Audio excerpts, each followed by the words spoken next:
നമസ്കാരം. Raf talk മലയാളത്തിലേക്ക് ഏവർക്കും സ്വാഗതം.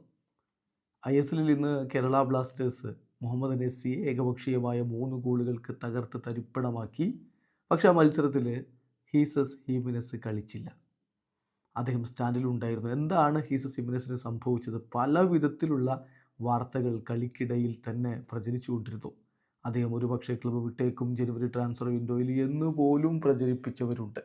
പരിക്കാണ് എന്നുള്ള വാർത്തയും വന്നു. ഇത് ട്രെയിനിങ്ങിനിടക്ക് പരിക്ക് പറ്റി, വാമപ്പിന് മുമ്പ് പരിക്ക് പറ്റി എന്നുപോലും പറഞ്ഞവരുണ്ട്. പക്ഷേ വാമപ്പിന് മുമ്പൊന്നും അല്ല എന്നുള്ളത് എല്ലാവർക്കും അറിയാവുന്നതാണ്.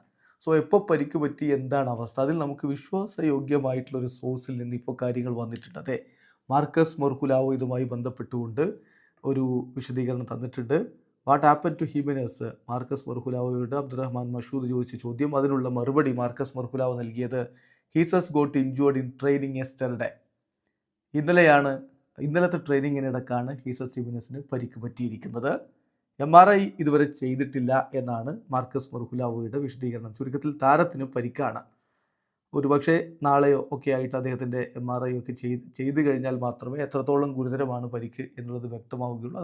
അതനുസരിച്ച് മാത്രമേ അദ്ദേഹത്തിൻ്റെ ഒരു റിക്കവറി സമയം എത്ര വേണം എന്നും പറയാൻ കഴിയുകയുള്ളൂ. നാളെ അല്ലെങ്കിൽ വരുന്ന ദിവസങ്ങളിലായിട്ട് അതുമായി ബന്ധപ്പെട്ട് ഒഫീഷ്യലായിട്ടുള്ള വിവരങ്ങൾ ക്ലബ്ബ് പങ്കുവെക്കും എന്ന് പ്രതീക്ഷിക്കാം. എന്തായാലും ഹീസസ് ഹീമെനസ് പരിക്ക് കാരണമാണ് ഇന്നത്തെ മത്സരം കളിക്കാതിരുന്നത്. അദ്ദേഹത്തിൻ്റെ അഭാവത്തിലും നോഹും കോയഫും ഒക്കെ ഗോളടിച്ചു. എതിർ ടീമിൻ്റെ ഗോൾ കീപ്പർ ഒരു ഗോൾ നമുക്ക് ഗിഫ്റ്റായിട്ട് തരികയും ചെയ്തപ്പോൾ ഏകപക്ഷീയമായ 3 ഗോളുകളുടെ ഒരു വിജയം തന്നെ നേടാൻ കഴിഞ്ഞിട്ടുണ്ട്. വീഡിയോ അവസാനിക്കുന്നു. ഫുട്ബോൾ ലോകത്തെ കൂടുതൽ വിശേഷങ്ങളുമായി റാഫ് ടോക്സ് എത്താം.